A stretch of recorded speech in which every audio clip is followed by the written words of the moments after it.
All right, welcome everyone to the Decisions webinar on document extraction made easy with ChatGPT. This is going to be really cool today. The use case that we worked out here, we got a couple of them we'll go through. One of them is automating the process of invoices. So the receipt, the automation of the invoice straight into our accounting system, which is QuickBooks. So we'll show you that whole process, and that's going to be really cool. And it really shows the power of decisions, our process automation, coupled with these large language models, ChatGPT. So that's the topic, and we have another example use case. But really, I think once you see this, you'll see that you can utilize any kind of document that you have in your business process, coupled with decisions on the automation side. So yes, you could copy and paste into ChatGPT, but it's still manual. And if you want to automate it, that's really where decisions comes in and where we shine, which I think you'll see here shortly. So with me today, I've got two colleagues, Miranda Enerson she's our controller here at Decisions. She's our subject matter expert who'll talk to the use cases here. And Derek Hippa, Derek's the manager of our revenue operations team, and he's built out what you'll see today. So welcome, Derek and Miranda. Okay, a couple plugs. We have some product training coming up August 8th through 10th in Golden, Colorado, which is just outside Denver. It's a really nice venue. So if you or anyone on your team would like some more in-depth training, I'd highly recommend you make it out to Denver. It's at a nice event location right nearby the Coors Brewery. And I think there might even be a tour involved. So you don't want to miss that. And if you can't make it August 8th through 10th, then by all means, meet us out in Sydney, Australia, later next month. Again, we'll be at the Museum of Contemporary Art. It's a 3-day training. We run a beginner's track, an advanced track. So whether you're new to decisions or you want to brush up on some high-end topics, by all means, hit either one of these trainings in the month of August. We also have some webinars upcoming. Next week, we have another webinar on process mining, on user-driven process mining. We have Beth Myers, who's a professor at the University of Minnesota in the healthcare space. She'll be presenting along with another Decisions colleague. That's next week. And then next month, we have another webinar on ChatGPT, which is, we're calling it Master the Merge. So it's how do you take data within your process, merge it using the Decisions text merge editor to combine useful prompts with real-time data to automate your processes. So you'll see a little bit of that today, but that's next month. So go ahead and by all means register on our website for these upcoming webinars. And you can find these at decisions.com/events. Additionally, we did a webinar last month, end of June, on automating your processes with the ChatGPT module. This is another in the same series, and we will probably be doing one of these, at least one of these a month for the next several months. We have some plans. We're working on our integration module with the Google LLM, with Claude 2. So there's going to be a whole lot more coming. There's so much power in these large language models that coupling decisions with the process automation capabilities with some of the things these large language models can do, it's really exciting. So if you want to check out last month's webinar, we had several different use cases. One was taking data transcripts from our meetings and analyzing those transcripts. So I'd point you to that, and you can find those on our YouTube channel, or also there are links on our website, decisions.com/events. And we have a whole section of videos and prior recordings of all of our webinars. So another shameless plug. If during this webinar you have any questions, there's a Q&A and a chat. You can drop them in there. We'll be watching those. We'll either answer them as we go along or certainly at the end of the webinar. Okay, so what's the agenda for today? I'm just going to do a very brief overview of decisions. If you're new to the platform, it'll give you a general idea of what it is we do, and then we're going to jump right into it. We have a few slides to explain, if you're a decisions customer, how to download our OpenAI module, where to find it, how to install it, a couple slides on that. And then we're going to jump into this billing use case and demo. I'll go into a little more detail in the setup here in just a couple minutes. So we have two use cases, one using invoices that your company might receive, and the second, we're using an offer letter example. We've done a lot of hiring. I think we're up maybe nearly 100 people over just a year and a half ago. So there's a lot of offer letters flying out of decisions, and just getting that data out of the letter into our HR system, into a spreadsheet file that we can upload, saves an awful lot of manual work and accuracy. So we'll cover these two use cases. Okay, decisions. What is decisions? We're a no-code software development platform, business process automation platform with a rule engine, a workflow engine, and there's three common use cases that we get involved in regularly. The first is rule engines and decisioning. Think medical claims, think insurance underwriting, loan underwriting. These are very rule-driven processes. And the whole idea here is to take these rules and get them out of stored procedures, out of custom code, and put them in a graphical user interface that can be easily understood by the people that know the business. We're enterprise class. We literally run billions of transactions a day for companies like Nationwide, City of New York, Roche Genentech. So this is use case number one. Number two, and probably our most common use case, is process orchestration. So it's integrating with various software applications, sitting off to the side, running logic that those applications can't handle, or it's running logic between applications, and engaging end users when necessary to get work done. So the example here today involves ChatGPT and QuickBooks, but we often sit off to the side of Salesforce, of SAP, and handle a lot of complex business logic between applications. And then additionally, we can do end-to-end applications. A lot of customers use us for this. So if there's an application you have that and there's nothing packaged outware that does no packaged software that handles that application, you can use decisions to build that out in short order with non-programmers, by the way. So it's a complete no-code software development platform. No JavaScript required, no C# code, no special scripting language you have to learn. It's literally drag and drop, connect to configure, and you're on your way. Okay, that was the quick overview of what decisions is. Now, with Derek's help, we're going to talk about where to find our ChatGPT module. So Derek, can you help us out here? I can. Thank you, Gordon. Yeah, so right now what you're seeing is our decisions portal. So this is on the designer side of things. On the left-hand side, there's a settings button. And when you come into the settings, if you go to the administration folder, features, you'll see that these are all the available downloadable modules within decisions. In the bottom right-hand corner, we have our new OpenAI module. So when you install it, take a couple seconds, and then now it would be available within the platform.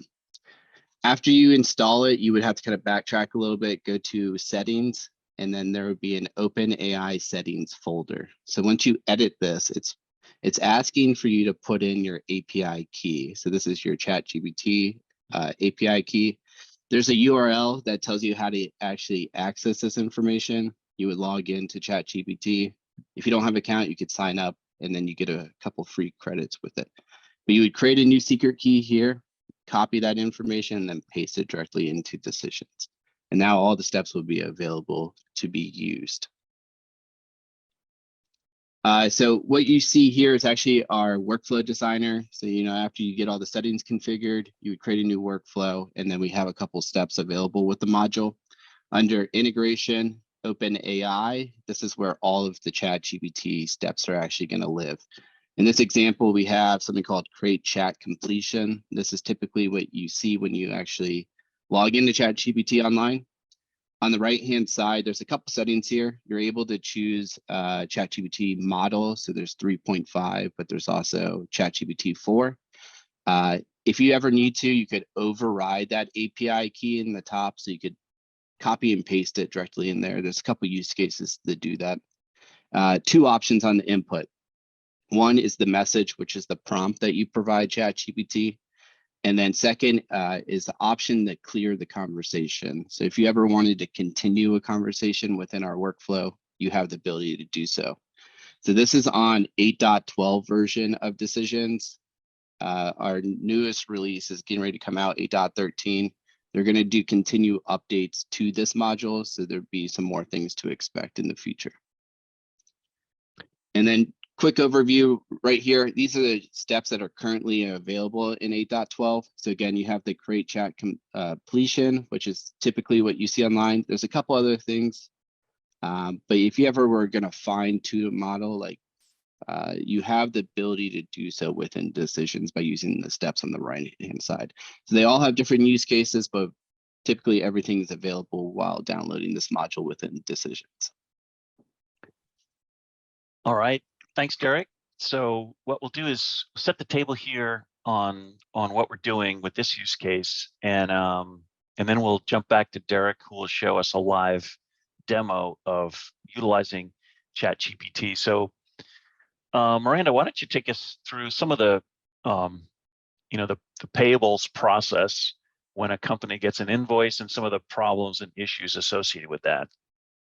Happy to. Thanks, Gordon.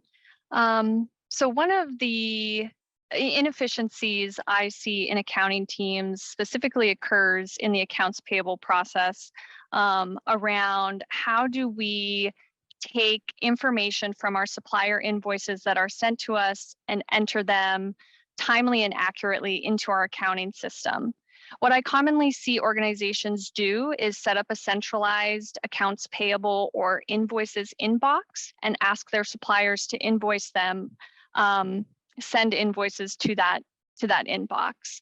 And then I see two sort of processes occur from there. So there's generally a person monitoring that inbox, and they are manually keying in the information from the invoice into their accounting system. Problems with that, as you can imagine, right? It's time consuming, it's potentially error prone because we're humans.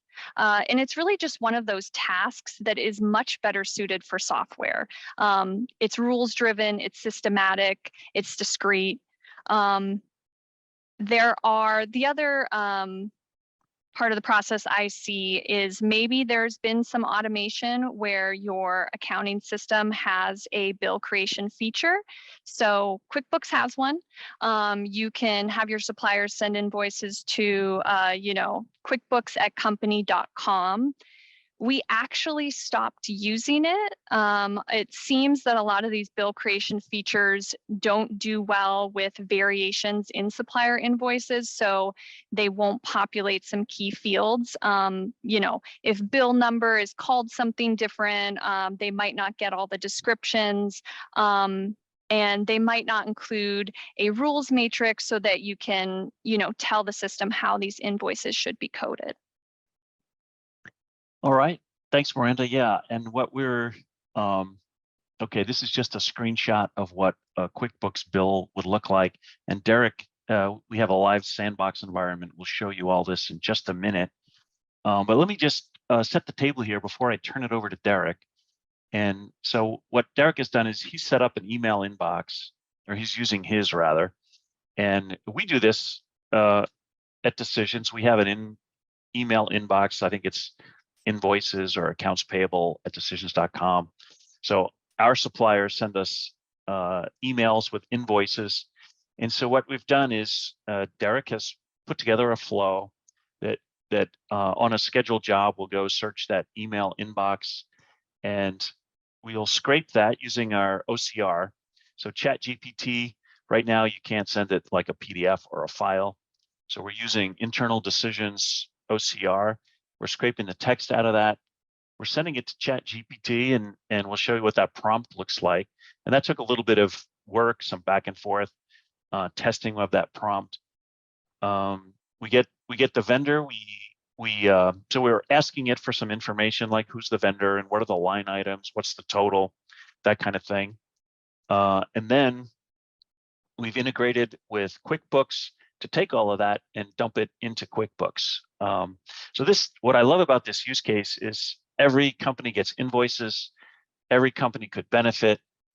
This is a quick lift. So if you're a Decisions customer, you should definitely look into this.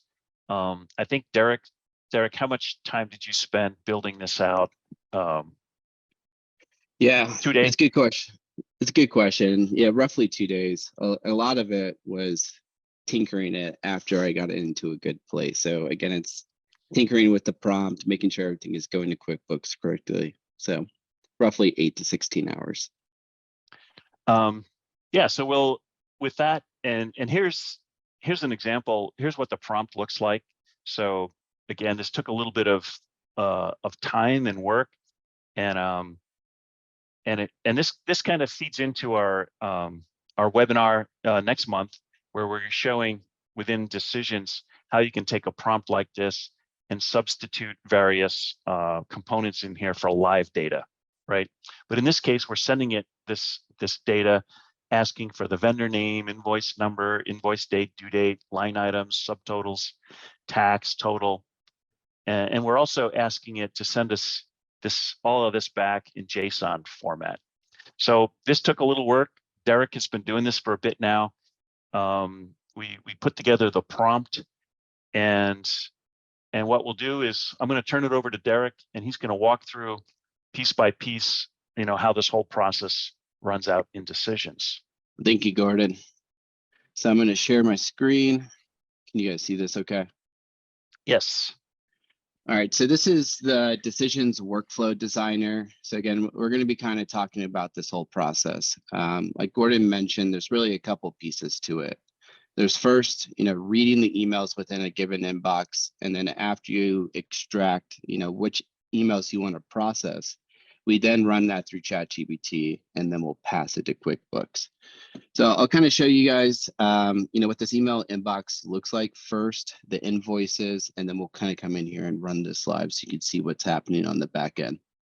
So this is pointed currently at my email inbox. Again, like Gordon was mentioning, this could be accounts payable decisions. Currently, we use Gmail. You have the ability to connect with Outlook and many other different mailboxes, but for this example, we're going to be looking directly at Gmail. So there's 3 separate emails here. They're all separate invoices. So by looking at this, there is an invoice attached to this email. And the way this job works, it's looking at only emails that have been unread. So I'm going to keep these all as unread, and I'm going to jump into each individual invoice so you have a preview of what this kind of looks like. So one of those emails contains a bill from Dell. In here, you can see that this is the attachment that we would typically get. It has a couple of details about the invoice itself, the line item with the unit price, the total amount, and then if there was any tax associated with this bill. Some things to point out here, every invoice is going to be slightly different. You could tell this one has like a net or payment terms. They don't always contain this. Some bills have tax, some do not. And I'm going to show you how we're able to use ChatGPT to be able to dynamically determine some of this information.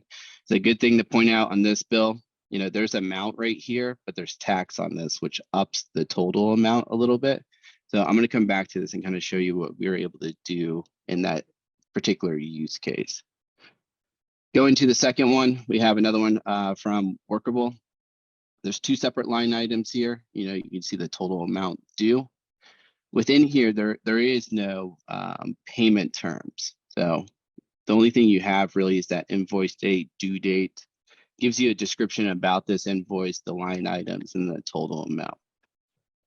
And then finally, we wanted to kind of show a more larger invoice. So we have this one from LinkedIn, which has many line items. You can see there's about 17 here. So we wanted to show the, the typical use cases that many people might see. You may have invoices very large like this. You may have some that are, a little smaller with missing some details, but we really want to show what we're capable of doing within decisions and using ChatGPT. So I'm going to actually stop and go over to QuickBooks, for example. So we set up a sandbox environment here to kind of showcase this demo. So currently within QuickBooks, you can see that there's no bills. So the end goal is to read that email inbox, take that information, process it through ChatGPT, and then once it's finished, is upload that billing or those bills directly to QuickBooks. So I'm just going to refresh this just to show, there's no bills here. So going back over the decisions, I kind of showed the first process of it, of reading the emails, what the invoices look like and what the end goal is. So within our workflow designer, we have the ability to debug this live. So we could run this process and you can see what's happening step by step. So I'm going to go ahead and do that now. So yeah, what Derek, he's running it in our debugging environment. And what's nice here is you can actually see what's happening. It's slower than if you're actually running this in production, but you can, for the sake of this webinar, you can see things happening. You can see steps completing. Because if you've all used ChatGPT, you know that there's some delay between the time you send something and you get something back. So it looks like some things are already happening here. Derek, you can explain, what this flow is doing. Yeah, absolutely. So the first piece of it was reading that email inbox. So there's a step called get email headers. Essentially what this is doing, it's reading like the top level details about this email. So from, to, subject, does it have any attachments? And we actually have a rule in place, since this is looking at my email box. You may not need this for all use cases, but we're able to determine which ones are actually invoices. And then the second part is actually reading the body of the email. So it's opening the attachments. We're able to actually see the details. And then from there, once it's all done, it's going to go and loop through each actual email that we said it was an invoice. And this is where it starts processing the information directly through ChatGPT. So I'll kind of just give a high level detail, and then we'll kind of dive more into this. But first, we create the prompt. Second, we extract the text from the PDF, and then we pass that information into ChatGPT. Once ChatGPT finishes with it, it's going to output it in a JSON format, which we are going to be able to know within decisions, and we're able to do some type of processing from that point. And then finally, our goal is to upload this information directly into QuickBooks. Well, hang on, you skipped over an important part there. We also have a rule table that identifies the vendor. This is something near and dear to Miranda's heart, right? It matches the vendor with our chart of accounts code for that vendor. So it's putting the right account, associating the right charge code to the right account with the right vendor. Yeah, that's very correct. So within actually this process right here, we wanted to upload all of our vendors into this rule to determine an account name. So the account name represents the category, which I'll show in just a second within QuickBooks. But we were able to upload an Excel sheet directly to this rule. Once it hits this rule, it's going to try to find that vendor name. And if it is found, you can see it's going to output the account name. So this is a very simple example too. You could have many columns saying, if the vendor name equals workable, the line item description contains, ABC, then output this account name and other additional details with it. It's a very simple example, but you can see the the power Yeah, of the you could rule get itself. very much more detailed here. So you could, if you have an invoice where you want to split the a certain line items go to a certain account, other line items get charged to another account. This is where the rule engine combining, the feedback you get from ChatGPT coupled with decisions allows you to further automate this and take away a lot of manual work and lookups and that sort of thing. Yeah, exactly. So kind of see what this end goal looks like. We'll come back to this and we'll kind of dive a little more deeper into each step. But this process has finished. It read the email inbox and it went through each one of those documents. So now you can see all 3 of those invoices were successfully uploaded to QuickBooks, and you could see each bill individually. So I'll go into each one and show some unique things about the differences between them and how ChatGPT was able to do some troubleshooting to figure this out. So for this first one, we had Dell. So you could see, after we processed this information, we were able to upload the vendor. Again, this is a sandbox, so ignore the mailing address, but we were able to pull the terms directly from the document, bill date, due date, bill number. And this is that account name, the category that we just saw in that rule. It was able to determine what this category was and uploaded it directly to the line item with the description and the amount. To go speaking about the amount really quick, when we looked at this Dell bill, the line item was actually $4,990. The really cool thing about this is there was tax associated with this bill. ChatGPT was able to understand that this tax was associated to this line item and was able to go back and actually update this to the correct total amount. So, even manually doing this, it's easy to make that same mistake, but since we use ChatGPT, it was able to see that and make the correction as necessary. And then I'm going to go back a few. So going back to the bills. So the workable one. So opening actually this bill right here. So you can see it's same process, right? We have the vendor, we have the terms, bill date, and you can see the 2 separate line items in this one. So when looking at the workable invoice, there were no payment terms within this invoice whatsoever. So we were able to, ChatGPT is great at problem solving. We said, hey, figure out the net payment terms if it is not on the invoice bill itself. So it looked at the invoice date, the due date, and was able to automatically determine what the net terms were and uploaded directly to QuickBooks right here. And you can see the 2 separate line items.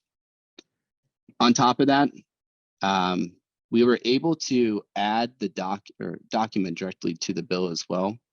It doesn't automatically link, and it's due to limitations within QuickBooks, but you actually have the bill right here, which you could just add. So it makes it very easy for someone to come directly into QuickBooks, see this information, make that save, and then they can make any corrections as necessary. And then finally, going back to that last bill, we had a little more complex one here. We had, apologize, let me go back. Yeah, a little slower, Derek, because from the user side, the screen's just jumping around, so you can take a minute. Yeah, absolutely. Each. And then, this last one, right? Well, let me pause you here. Let me also say these are examples. So we pay our bills on time, right, Miranda? So none of these are overdue. This is all part of the dates. These are old invoices we use just for the purpose of the webinar. That's right, Gordon. Yep. And then finally, this last one, this LinkedIn Corporation. So when I actually click into it, the first thing it does is go to the vendor, and then I finally click into that bill. So this was that more complex example that we had. We had many line items within here. I believe there was a total of 17. So you could see that we were able to successfully extract each line item, determine what that category was in that rule, and upload everything directly to QuickBooks with the associated amount. So you can see they're all separated, all 17 are here. And then at the bottom, you can see that total amount. So overall, this one didn't have a due date, so it was able to take the bill date and just match it. There were no payment terms directly on the bill, and it was not able to determine it. So it's just something to notice here. Going back into decisions so we can kind of break down the workflow a little bit. So again, the overall process here was one, read the emails from the inbox, and you can see that we did so from here. We were able to go to my Gmail, read those emails. And then if I go back over there for a second, you can see now they're marked as read. So once this process actually opens those emails, it will mark them read. So if this job runs again, it will skip these. It's only looking at unread emails. And then the second part of that is when we go through each one, there's a couple things we do here. And, Gordon mentioned the first thing we really do is extract the text from the PDF. There's two ways to do it with ChatGPT. It's either by text, or the second way is by pointing to a public URL, which ChatGPT could then consume. But we separate this into two separate calls here. Do you want to add something? Yeah. So let's say, So, because somebody I think had asked if, you could use Word documents, PDFs, lots of different file formats. Now, as Derek mentioned, ChatGPT won't consume like a PDF document, at least not today.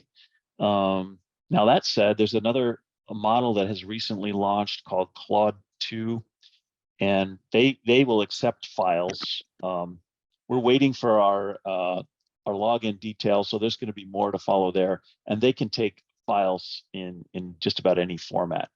But with ChatGPT, what we have to do here is run it through our OCR within decisions, and basically pull that out.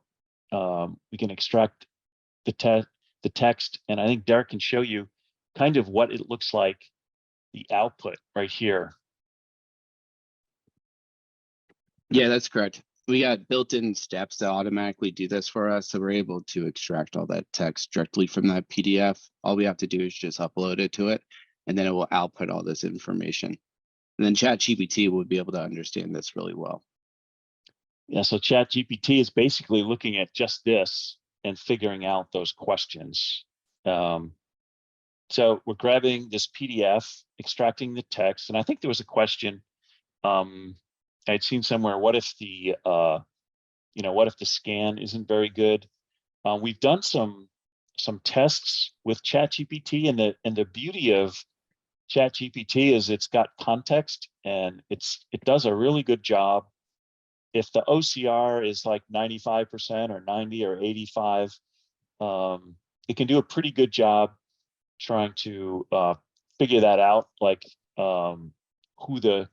and the other thing you can do is send ChatGPT more information in the prompt, like if you know who the email address is from or the company. If you give it a little bit more context, it does even better, right? But of course, this may never be perfect, and somebody in accounting always wants to review things before you start sending money out the door. So even in this case, like Miranda and team would be, before you issue a bill or a check, cut a payment, there would be a pair of eyes to review this to make sure it's accurate. Yeah, exactly. Yeah, one of the cool things that we did here too is we tweaked the prompt a little bit. I supplied ChatGPT with our vendor list, and I said, hey, here's the invoice, and this is the vendor name on the invoice. Match it to our current vendor list. If it exists, use that. If not, we can go down this path and actually create the vendor directly within QuickBooks. So we actually supply it. A good example is that Dell bill. I'm going to hop over really quick so you can see this.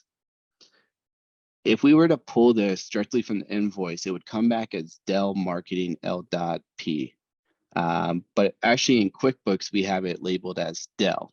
So ChatGPT was able to understand our current vendor list, what was coming off of this bill, and able to make that change very easily for us as well.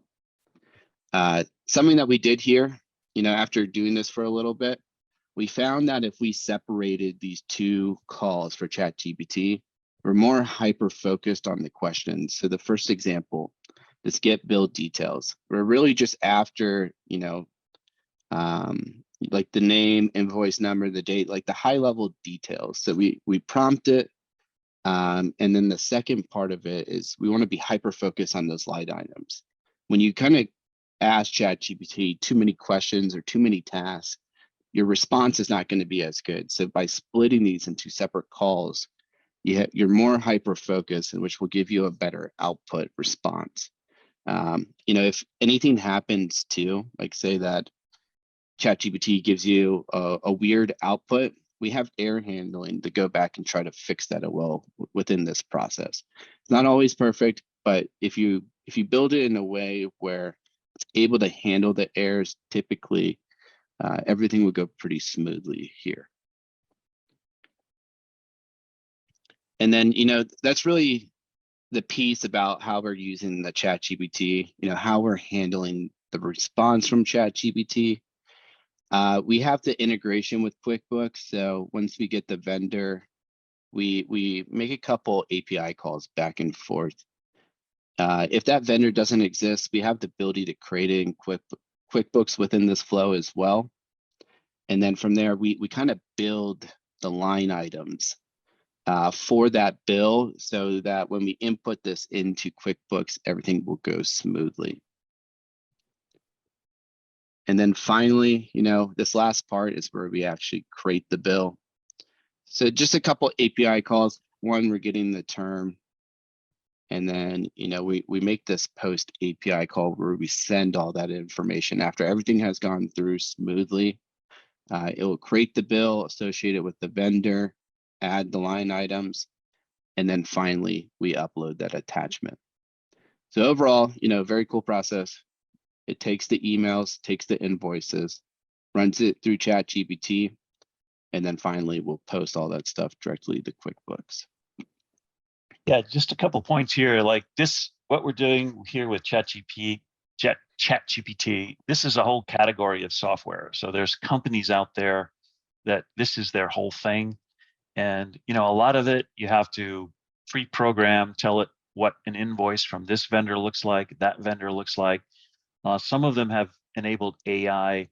What's been interesting for us is that, we get about 120 to 150 invoices a month. So not like a large company that might get thousands of them, right? And companies charge $1.25 for each invoice that they conduct this with.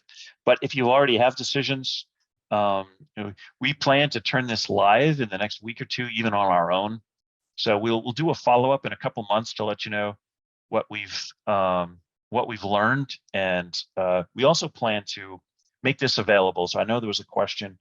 We're gonna package this up and create a separate module out of this, and put in our app store to let anyone download. So if you don't want to wait, we'll get it to a point where we can package it up and let anybody look at it. If nothing else, you can see how we've put it all together and integrated that with the prompts and see how the integrations work.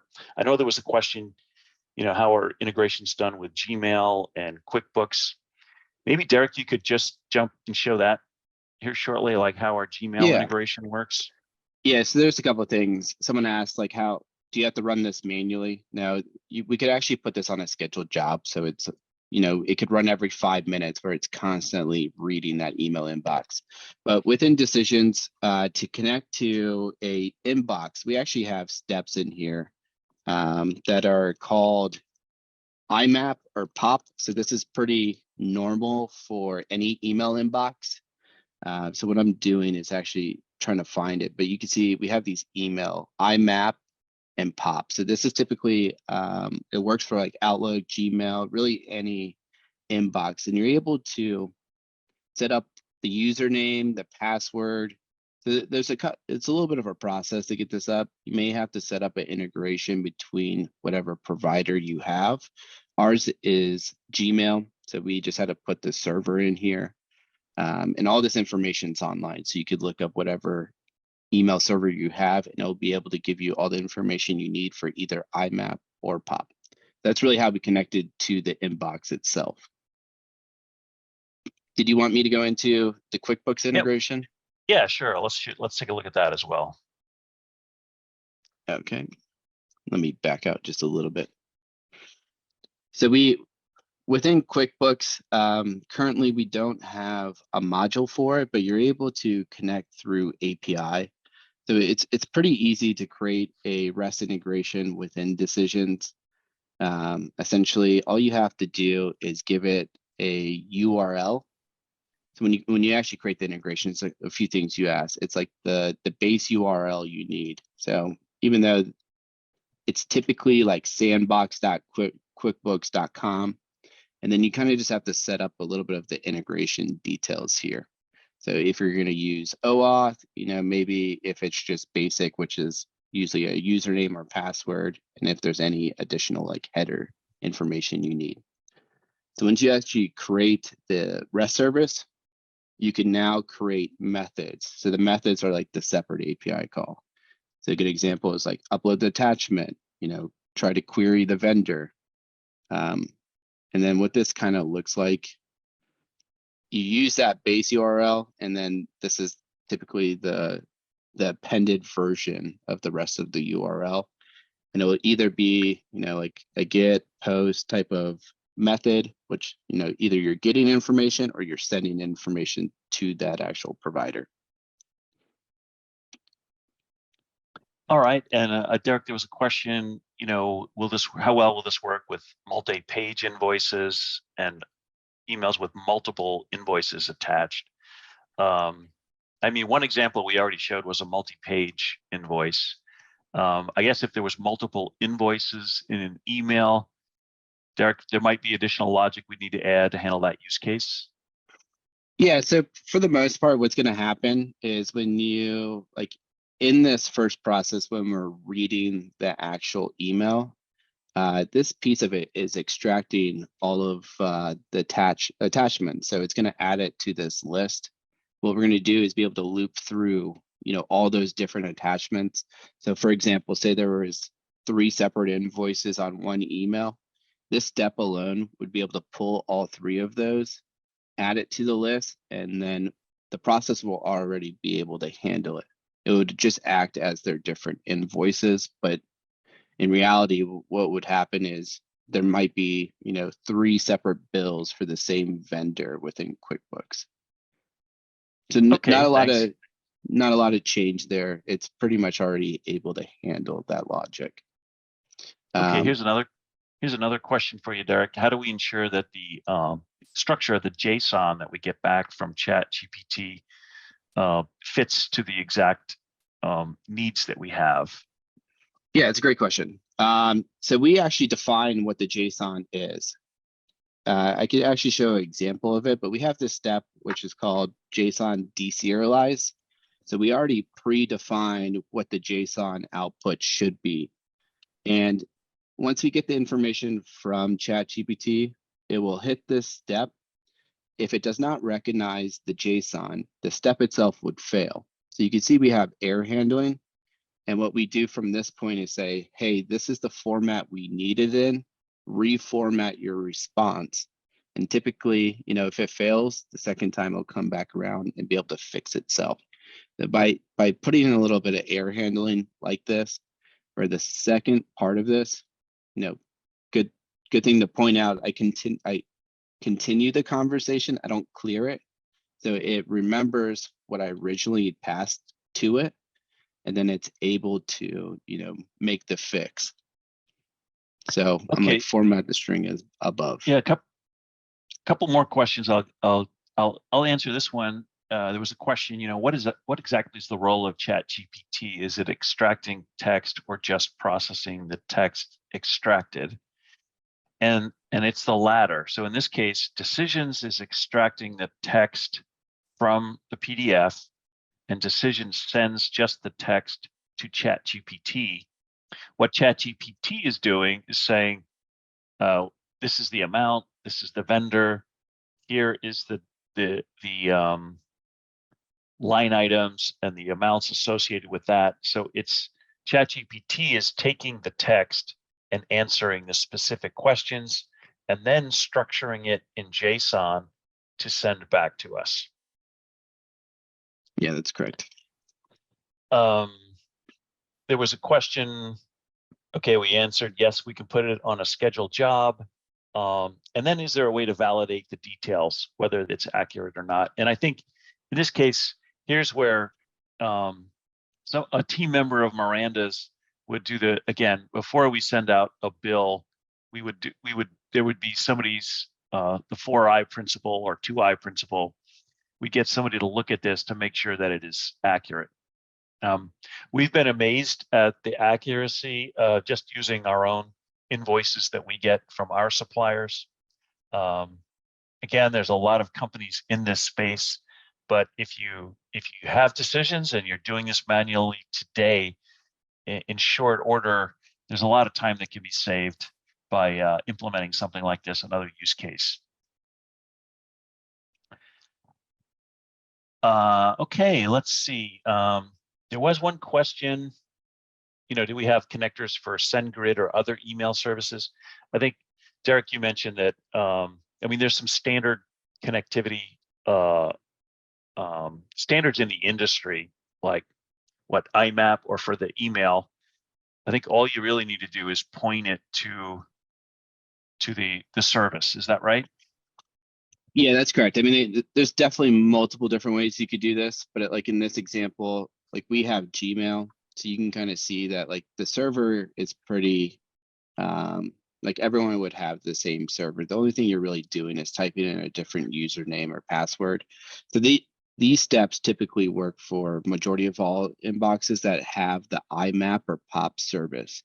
I'm not sure if that actual email inbox has this, but if not, you could always build out like a custom REST integration that would be able to handle this for you. Okay, we've got one more use case. We're running short on time. I don't think we'll go. We won't jump back to the slides. But the use case here is that we're sending out offer letters, and we want to run offer letters for employment through a similar process. And Derek's going to walk through that here. And in this example, we're putting it into an Excel spreadsheet. We could automatically create a person within our HR system, but what Derek's going to show you here, and this is again, so this example is HR offer letters, but if you think through all of the documents that your own business, every business has different types of documents that they process. So here's an example of just showing a document where you want to extract specific information from it, perhaps integrate it, or perhaps just put it in a spreadsheet where you can do some work with it. Yeah, absolutely. So this is a pretty simple use case. We have the ability to click a button within our decisions environment. So this is the dashboard that's being shown. I'm taking an action to actually upload multiple offer letters. We could almost do something very similar as we did for the invoicing processing, but just for this purposes, we just want to show, the ability to be able to upload this information, have ChatGPT extract it, and then output it into a CSV. So by hitting continue, it's taking both of those offer letters and it's trying to extract all that information. And I'll show you an example. Yeah, so we can show you what the offer letters look like, and then also the prompt, what that looks like, and then what the output looks like. Yep. So here is an example of one of those offer letters. You can see at the very top, it has the name. And then within here, if you look, there's a start date associated, a base salary, and there's some additional information. So we were asking very specific questions, really just, who is it to, what's the title, what's the start date, and what is the salary? I'm going to actually open up another example. So same thing. The only thing different about this one, there's a bonus associated. So you see how there's 10%. So the goal here is to extract all this information really effectively. So once this actually has been completed, you can see I have the ability to download a new file. So by opening this, we're able to extract all of that information and drop it right into an Excel sheet. So this is actually a CSV, but imagine if you had like hundreds. You know, I just provided 2 examples. You could essentially use as many examples as you want, and then this would be able to go through each one and determine that information very well. For this particular prompt, you know, it was pretty similar. Here, I'm gonna pop open and share my screen. So the prompt for this one, you know, it's very similar to that invoice processing. What we said is, you know, this is an offer letter to a new employee. Your task is to extract the name, title, base salary, bonus, and start date. So some best practices I've learned around the prompts, there's really 3 things to it. First, you tell ChatGPT to act as something or someone. In this case, we did not. But really the second part of that is providing a task for ChatGPT to do. So again, your task is to extract the following details. And then finally, the third thing is tell ChatGPT the format that you want the response in. So you can see we want the base salary bonus as decimals. So in like a dollar amount, we want the dates formatted in a specific way. And then finally, we want this to be outputted in JSON so we're able to handle the response within decisions. Did you want to add anything to that, Gordon? No, I think again, you know, ChatGPT, if it's a one-off, if you're just looking for a copy paste, you know, clearly you could do that using their web-enabled version. But if you're doing something over and over again with similar type documents and you want to automate it, I think that's where combining decisions with ChatGPT will get you that automation you're looking for. And in that case, you know, part of it is getting the right prompt. So crafting the right prompt to get the right feedback. And as Derek shared, you know, there's some best practices here around developing that, but then it's utilizing the tools within decisions, because we have, Derek, maybe you could jump in just to show what this flow looked like in decisions and the steps involved there. Yeah, absolutely. This case, he structured it as an output to create an Excel file, which decisions does, but it could have just as easily, as we showed in the prior example, we could have stuffed this information into our HR system. Yeah, so it's pretty straightforward. You know, the first step is really that form that you saw. So this is where you would upload it, the different documents. And then after that, I'm able to go through each document. And then, you know, first thing is extracting the text, passing it to ChatGPT. I have error handling always involved just in case if it does give you a wonky response. There are times it does. And then after it kind of goes through each document, we're able to create that CSV directly here in Decisions. So you have the ability to take that JSON, the response from ChatGPT, and then we could transform it into a CSV document. So as you saw, you know, we're able to, it's called transforming. We're like mapping the JSON directly to CSV. We create it, and then finally, once it's done, you know, this form pops up where we have the ability to then download that file. It's a pretty simple process. If we wanted to expand this, we could, you know, integrate with other systems to pull this information directly, or maybe even push it back to whatever system that might be. Yeah, and if you'd, you know, if you'd like to dig into more detail, by all means, we'd be happy to set up a demo to walk through this example or others, you know, to get an idea of what the complete platform does. Again, I'm super excited about this use case because I think every company receives invoices. And so this is an easy way to save a lot of manual work to improve on the quality of the data entry. You know, if you're doing this day after day, people can fat finger, transpose numbers, those things happen. And at least this is a way to save a lot of manual typing. And again, it's something that Derek put together in just a couple days. And we'd be happy to share that with you. And we'll probably revisit this in a couple months after we've run it in production using our the invoices that we receive, because we And then I guess to summarize this whole webinar and this topic, I think we all know that these large language models are advancing quickly. Things change every week. There's new companies, new competitors. We're working to build out additional modules to integrate with all of the most popular large language models. So there's going to be a whole lot more that we'll be doing and more to come. And but this use case is just a fantastic one, again, because everybody has to do this. So if you're a large company, maybe you already have software that does this. If not, ask your finance team, your accounting team, and to see how they're doing it today, because I think this would be a quick win for everybody. So any final questions? I know we're running right up on time.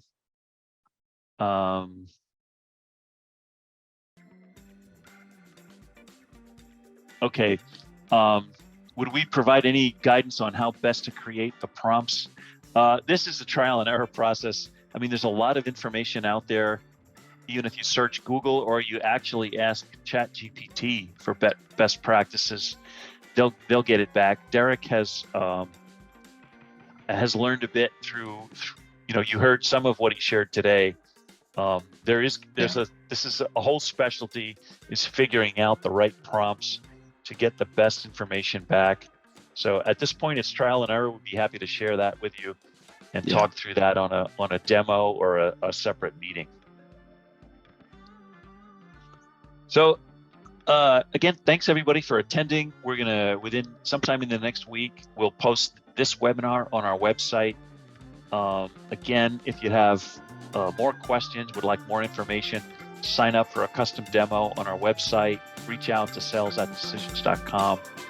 We'd love to talk to you about your use case. Thanks and have a great Thursday, everybody.